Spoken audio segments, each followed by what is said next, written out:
joining us for the 6th U.S.-India Energy Partnership Summit. May I request you all to put your phones on silent mode. May I now request Dr. Annapurna Vansheshwaran, Vice President of TERI North America, to come up on the dais and give an informal welcome address. Welcome address. Good morning, everyone. Good morning and welcome our honored guest, Mr. Amos Hochstein, Special Envoy and Coordinator for International Energy Affairs, Bureau of Energy Resources, U.S. Department of State, Ambassador Ajai Malhotra, Distinguished Fellow TERI India, distinguished speakers and delegates, members of the press, and all our partners who are listed on the screen behind, without whom this summit would not have been possible. A warm welcome to all of you.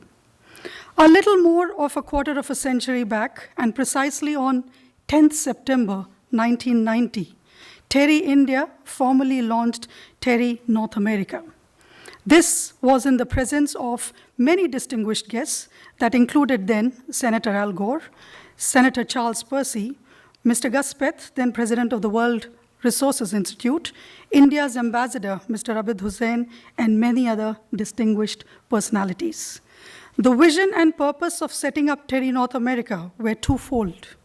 Firstly, the Institute aimed to establish itself as the developing country conscience on energy, environment, and sustainable development. And secondly, to function as the intellectual bridge between our two countries, the United States and India. The annual US-India Energy Partnership Summit, being convened since 2009, has endeavored to forge new partnerships between India and the United States. The summit, with its deep-rooted realization that emerging global concerns can be achieved only through collective and collaborative action, it brings together annually policymakers, academia, business, and civil society on a single platform to discuss, deliberate, and debate on issues of specific significance to the two nations. It is said that it's easy to start something, but it's a challenge to sustain it. Ladies and gentlemen, today we are assembled here for the 6th edition of the US-India Energy Partnership Summit. The discussions at the summit in the past have contributed immensely towards developing long-term partnerships and collaborative programs aimed at fostering stronger ties between our nation. Our distinguished guest on the stage has been a part of the summit, and I'm glad that he is here with us again. Let us mark TERI North America's start of the Silver Jubilee year and the launch of the summit in an Indian tradition, the ceremony of lighting a lamp. By lighting a lamp, we bow down to knowledge as the greatest of all forms of wealth. Light symbolizes knowledge that helps banish darkness or ignorance. Video, please.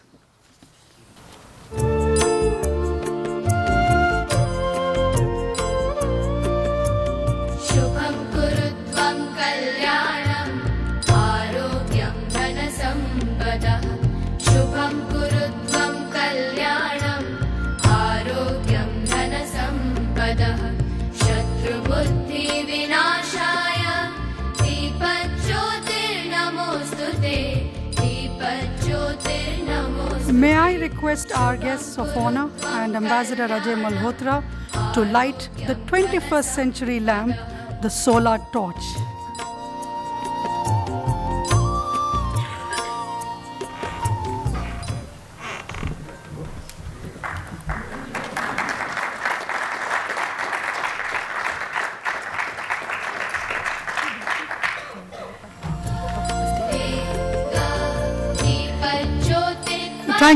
Thank you, sir. Thank you, Ambassador Ajai Malhotra.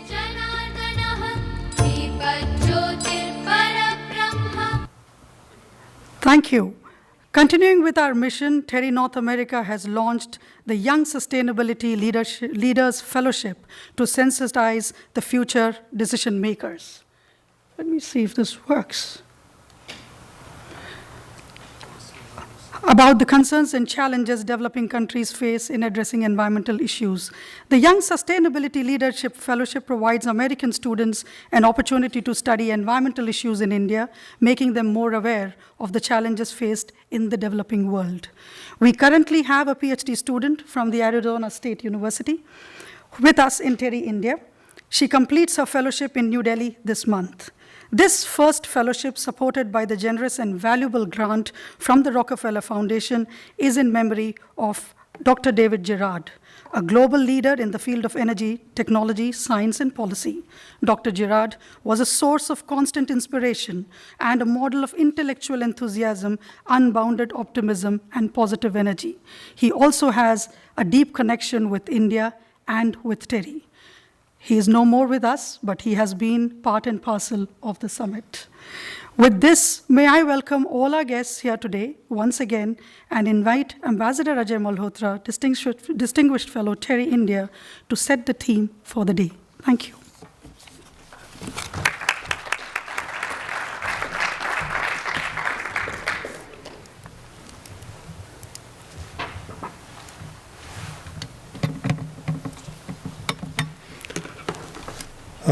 Thank you so much, Annapurna, and a warm welcome to Mr. Amos Hochstein. We look forward to your comments too later. Let me say that I have enjoyed being part of promoting friendship between India and USA through the years, and I feel very honored and privileged to be here to join. For me, it's the first time in participating in this US-India Energy Partnership Summit that we are hosting up here. As you well know, this is being held on the heels of the energy dialogue between our two countries, which is taking place at the same time. And from the theme, I think our focus has to be more on the future than on the past. We are looking at past cooperation, future strategies, and new opportunities. But if you see, when we are hosting this event, you would appreciate why this is an important moment in time.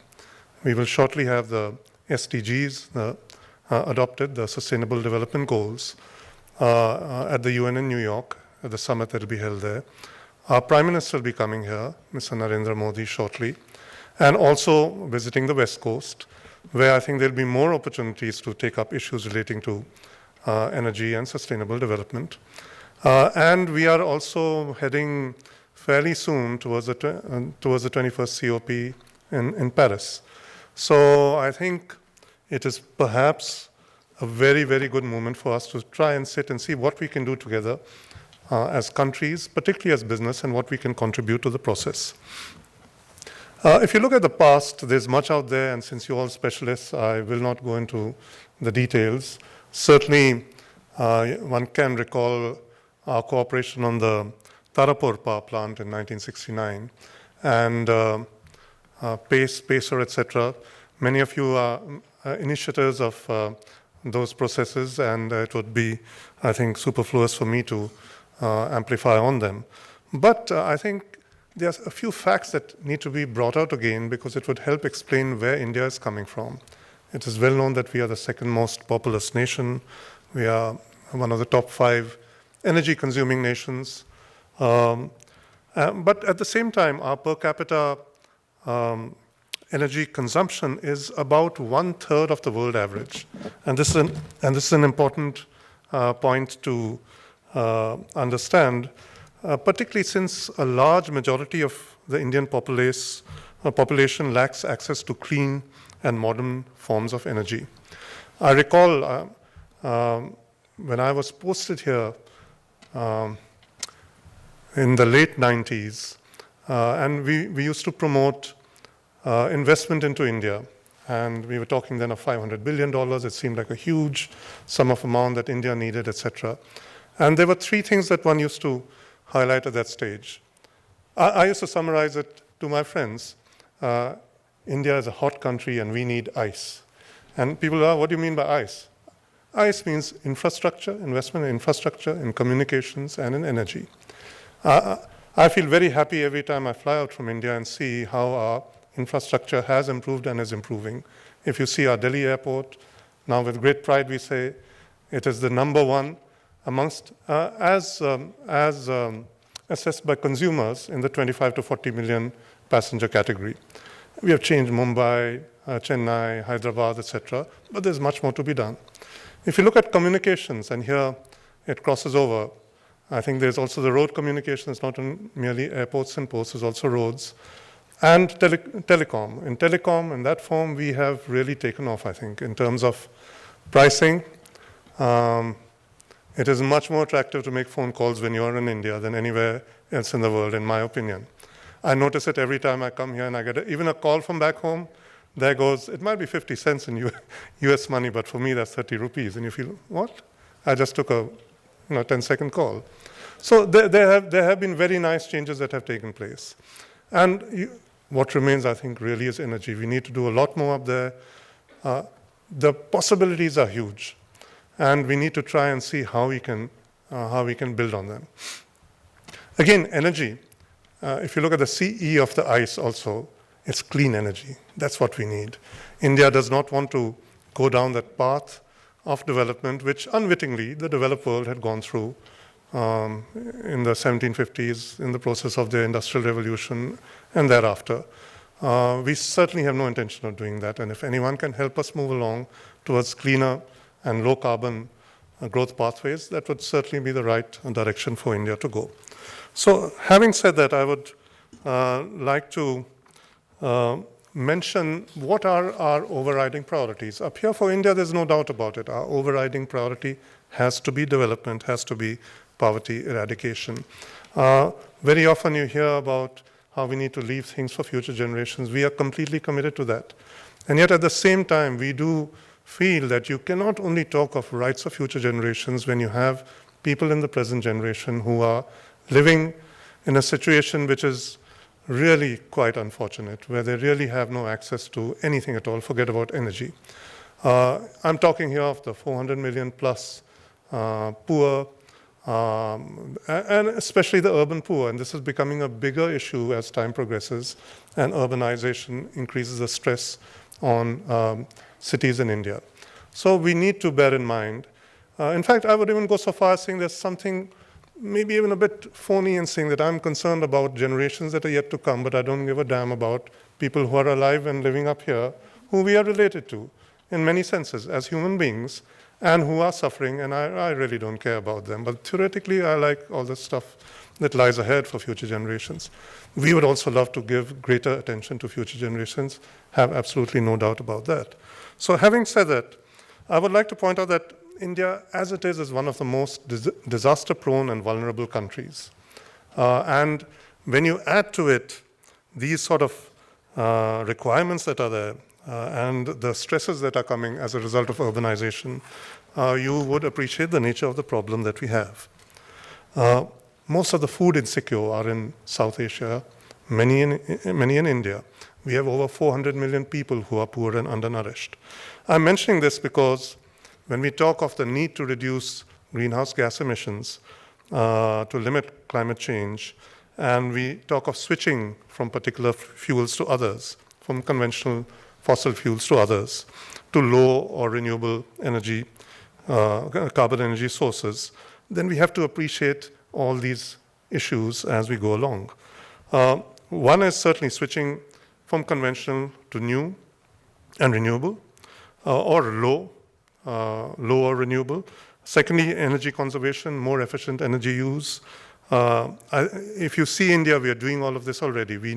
It is in our interest to do it, and no government can speak of anything except improving the quality of life for its people. That's what every government strives to do, every respectable government in the world. And better air quality, better water, food, etc. quality, I think is hugely important. And we are trying to do that also via more fuel-efficient vehicles, for example, spreading metro mass transportation in our cities, use of less energy-consuming LED bulbs. Our Prime Minister has taken some important initiatives up there. And reducing energy wastage, more effective urban planning. I think this is very important because that also lessens vehicle usage and vehicle emissions, and better building design. up here, it's important to state that India has one of the lowest rates of energy intensity of GDP growth. If you look at historic and current levels of our emissions, they are the lowest amongst the G20. Amongst all the G20, we come last in per capita terms, even though we might be third largest in terms of total emissions after China and USA. But as companies, I think you have to also appreciate that there is no contradiction, there is no opposition between serving the interests of your shareholders and serving the interests of consumers. When you're looking at renewable energy sources, you can match those, and serving the interests of those who are promoting green energy sources generally. All of these can play together and come together in one place. So how does India want to go about what it is doing? You would have certainly seen the references made by, again, my Prime Minister on solar energy and the targets that we have set for 1922, 175 gigawatts total, of which 100 from solar energy, etc. And looking at 2030, because I presume when we present our NDCs, it would be looking at the 2030 target. It will be much more than that. So there's a huge opportunity out there. There is a case that is kind of under process in WTO and reaching some decisions, which would kind of impact on what would be the costs in some cases of using solar energy emanating from USA. But let's try and find a way out and to move ahead together on these things. Again, it is not merely companies that have a role to play. I think governments also have a role to play in trying and seeing what can be done. At this point, I would only like to say that the announcements that have been made by several of the countries so far have been a little disappointing on the INDCs. We do hope to see much more come out of it through the Paris process. And here's an opportunity. Here, I think India and USA can show the world that beyond whatever we have committed individually, India is yet to make its announcement, but when we do, there are things that we can do together which will help move things along in the right direction. And I would commend that our three panels that are going to meet today try and see how they can look at these aspects in the work that they do. As you know, India's per capita carbon emission footprint is small. We have recently increased our tax, our clean energy tax on coal. We have set up a national adaptation fund. We assigned funds for mega solar projects, as also for solar parks on canal and river banks. And we hope to significantly enhance the share of renewable energy in electricity generation from 6 to 15% of its entire energy mix by the year 2022. And I'm absolutely certain even more by the year 2030. This is a higher target that we can set. So if you look ahead, I think India would be in a position of presenting an emission intensity target by 2030, a more ambitious renewable energy target. And I think, why am I mentioning all of this? I think because this is where you would have opportunities to cooperate, to do business between USA and India. And also a higher energy efficiency target by 2030, beyond the saving of 10,000 megawatts that we announced by 2020. And if new and additional funding is available through the Green Climate Fund, perhaps we can do much more than that. So we have three focused thematic tracks today: improving the efficiency of energy use, renewable energy and financing clean energy, carbon capture, commoditization and utilization. I think up here, again, US businesses have taken the lead and may have something attractive to offer to India. I would encourage them to be more active in visiting and looking for partnerships in India in this direction. Later on, we'll have a high-level corporate dialogue, which will bring together leaders from industry, government, academia, etc. And we'll have a special plenary session, which the US Energy Secretary will deliver a valedictory address at. So we hope to review the role of business in furthering US-India energy cooperation through this meeting that we're having, And I look forward to your participation in these 3 thematic tracks so that we can move matters ahead. Thank you. I hope you have a good conference, and I wish you all the best. Thank you.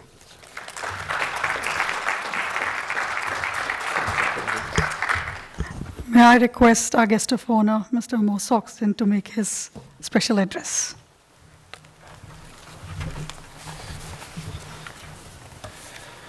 Thank you, Annapurna. Ambassador Malhotra, thank you for your comments, and thank you to TERI for having me here today. Or rather, I should say thank you for having me back. I very much appreciate coming back to TERI.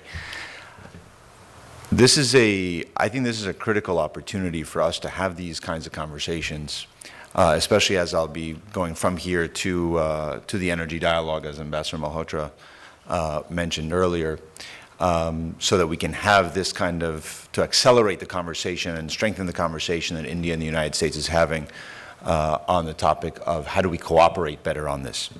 But I think what's important is the context in which we are having this conversation. And that's the remarkable transformation in the world of energy that we're living through. And I'm one of those who believes that we're in a historic period because we're not experiencing transformation in one area of energy, but rather across the board, across the spectrum of energy. So we're seeing transformation technology that is enabling new discoveries in hydrocarbons, in oil and gas. We're seeing the transformation happening in the delivery mechanisms for natural gas. So while we went from pipelines to LNG to liquefied natural gas, and then we've even made the next step where it doesn't take years anymore to become an importer of natural gas, because you can have a floating regasification unit that you can get in sometimes as short as 6 months, and where the costs are no longer in billions but in a few million. So it's really transformed that as well. We're seeing a transformation in the supply and demand. When the demand was generated, growth in demand for power and for electricity use and for fuels was generated entirely or led entirely by the OECD. We're now in a world where the non-OECD countries, led by India and China and others, is really taken over the leadership. And as far as the eye can see, or as far as the model can see, that will continue to be the case, where the non-OECD will drive demand.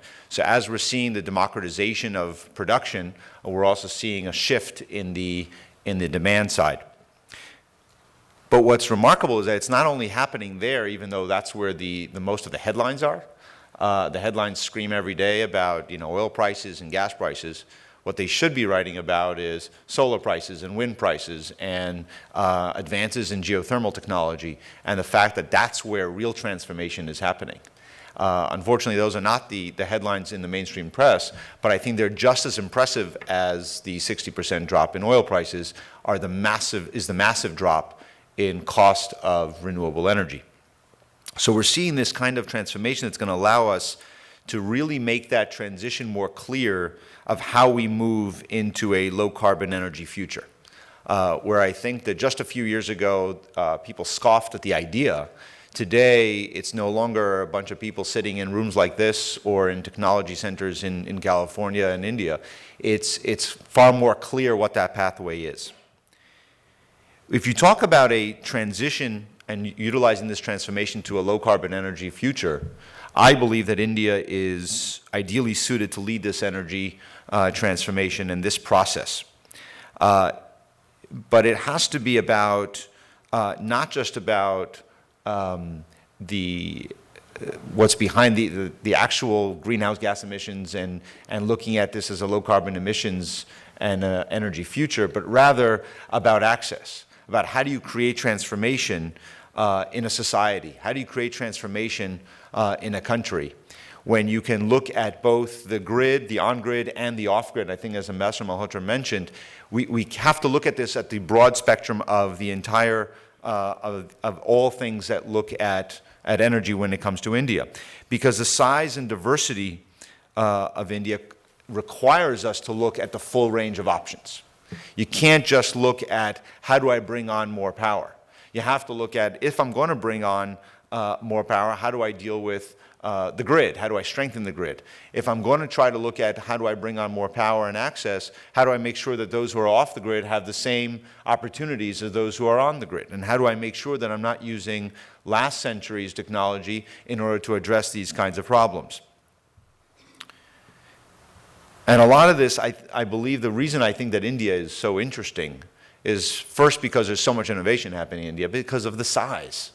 The size enables us to, and the need, enables us to turn India into the testing ground, which I think what India wants, is to be the testing ground for how does this all work? How do we marry the need with the technology, with the availability of bringing more power on, with the financing constraints, and the physical infrastructure that is still such a big challenge. But the question becomes, why is the United States, why should we be having this, what makes sense about this conversation between the United States and India? And why I think we're ideal partners. And there's something that we say, I feel like we have to say it at every gathering that, I started working on Capitol Hill in 1994, and I felt like with every visit between the United States and India, we would start out somewhere around as the two largest democracies in the world, and that's what makes us, joint. And it's to the point where it's a prerequisite, you get through with it, everybody always says it. It's true, we are the two largest democracies. But the foundation of our relationship can't be just on the fact that we're the two largest democracies.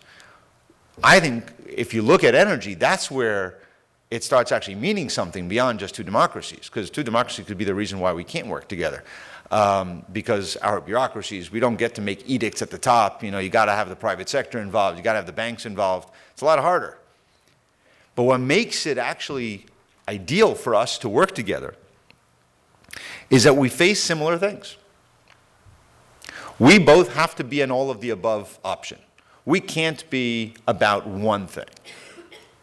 We've had this transformation I talked about in oil. Well, that's happening here in the United States. That's the shale oil revolution, the shale gas revolution. So we have to be an all of the above because for us, the size of the United States and the size of India, we're going to have to work on an assumption that we're going to be utilizing hydrocarbons into the future, but we want to aggressively grow our non-hydrocarbons. And I think that's what brings us together. But we have to understand that as we look at this, how do we do that? And I think the challenges that we face in addressing that have to be in parallel, and I think they are similar. We've both looked at how do we take that last point that I made about still recognizing that hydrocarbons are going to be part of our future, but aggressively promoting renewables. But how do you do that? You do that first by setting targets.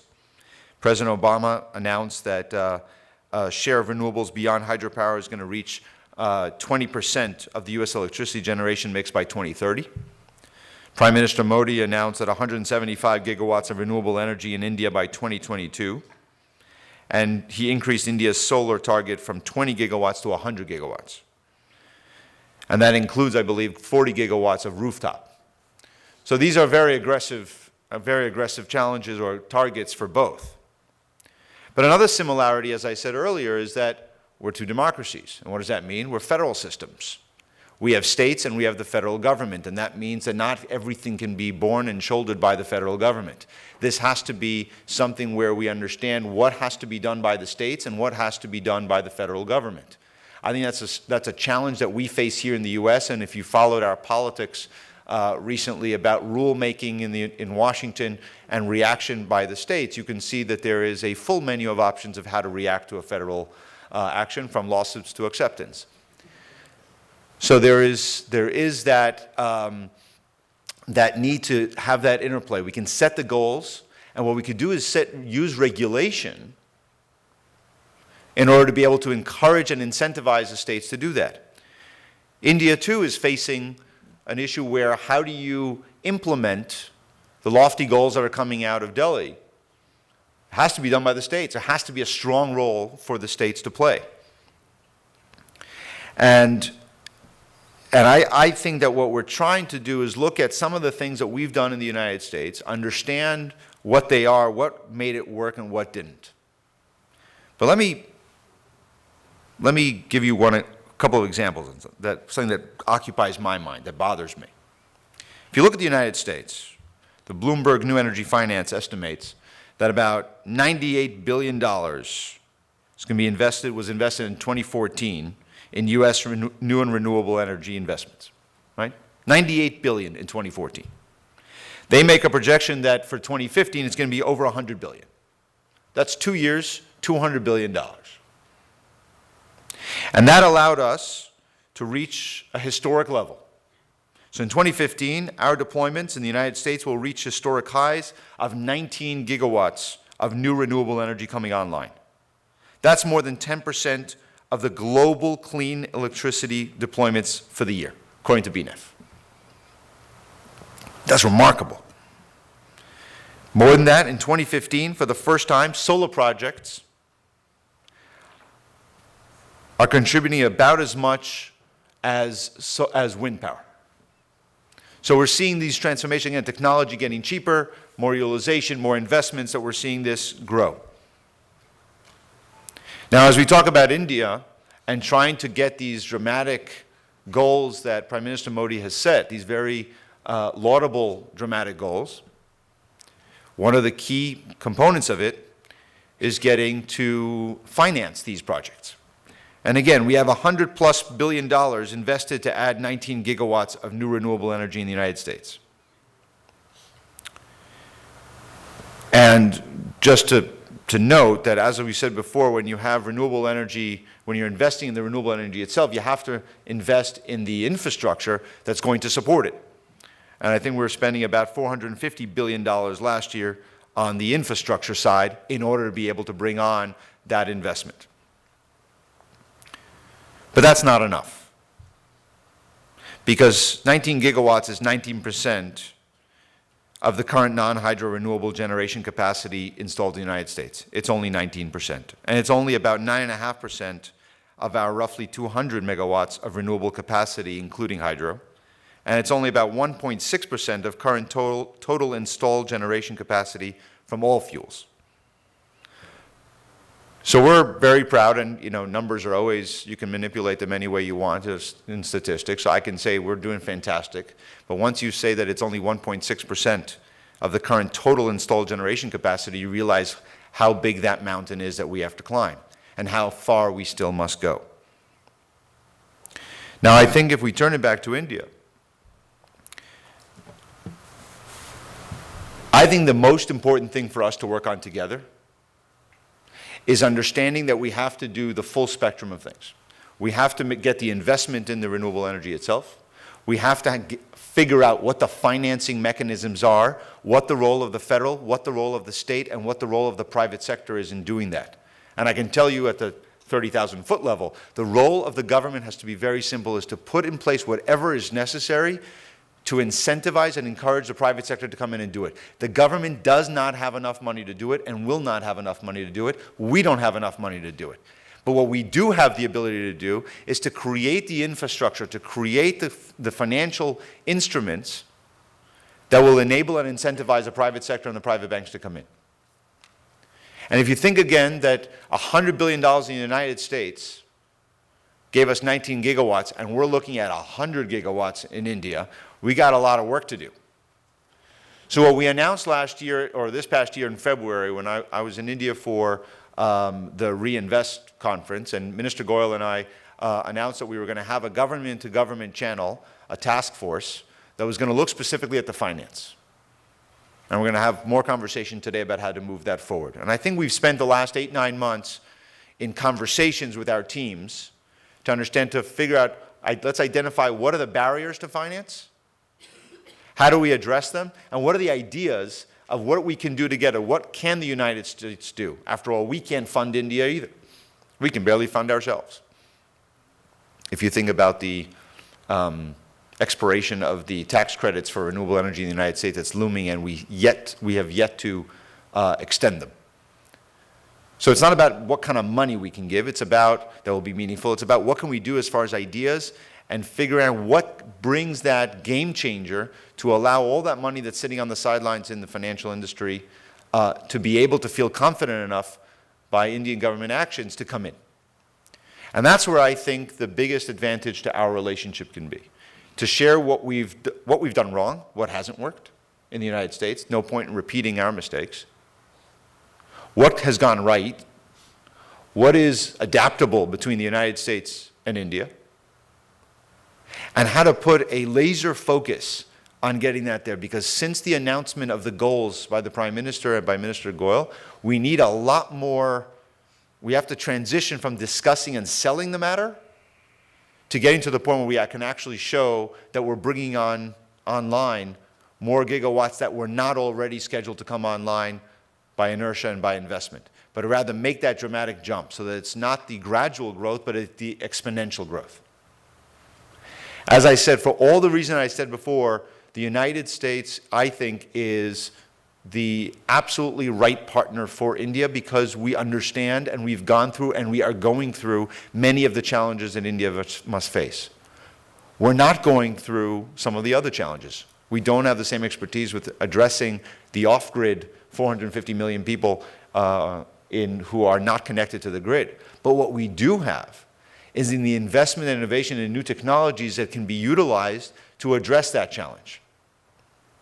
We have gone through a massive transformation in efficiency, which for India, if you think about the growth, just take the growth models for India, for India's economy, which means more people coming into middle class, and bring on all the utilities and all the air conditioning units and the refrigerators and all the other business activity, all the increased power generation that's going to be necessary. If we need to be able to do more with less.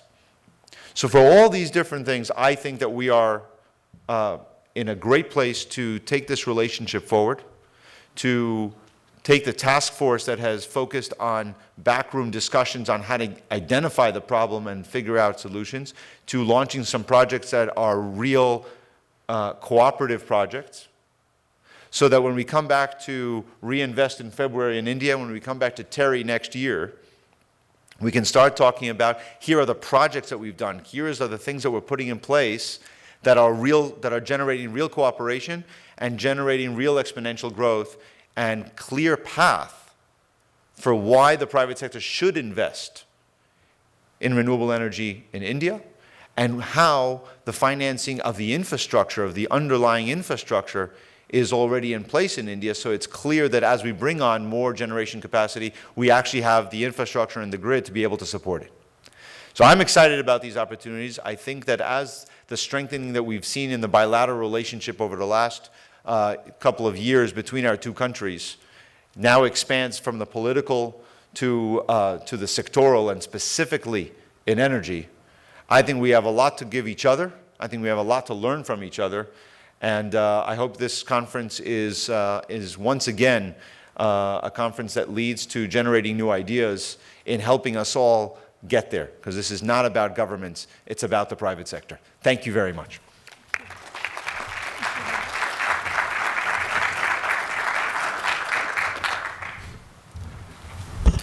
Thank you. Well, I would like to commend Dr. Amos Hochstein for his words. Really, this is a sort of encouraging start to this conversation that we had hoped for. You have very correctly pointed out that there is a changed energy scenario.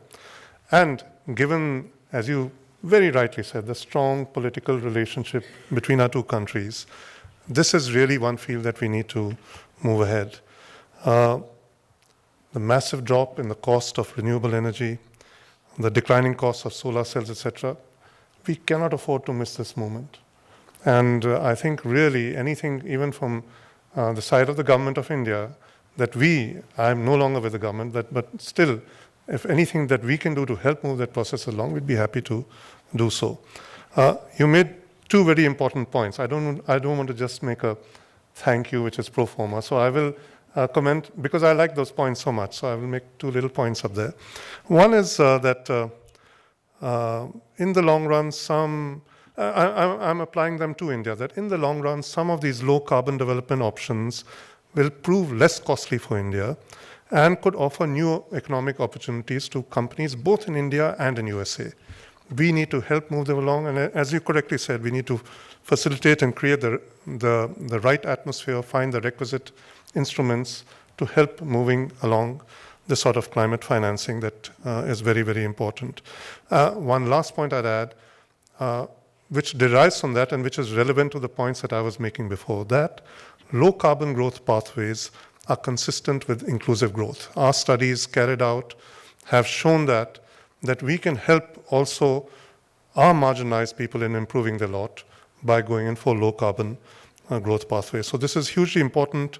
We need to find those mechanisms for financing clean climate, and we need to promote investment in renewable energy. As you mentioned, we are not only ideal partners, we are not only natural allies, we are all of that and much more. And we look forward to having this conference move all of this ahead. I want to very sincerely thank you on behalf of TERI North America and TERI India and everyone present here for sparing your time and for kindly coming here to be with us. Thank you so much.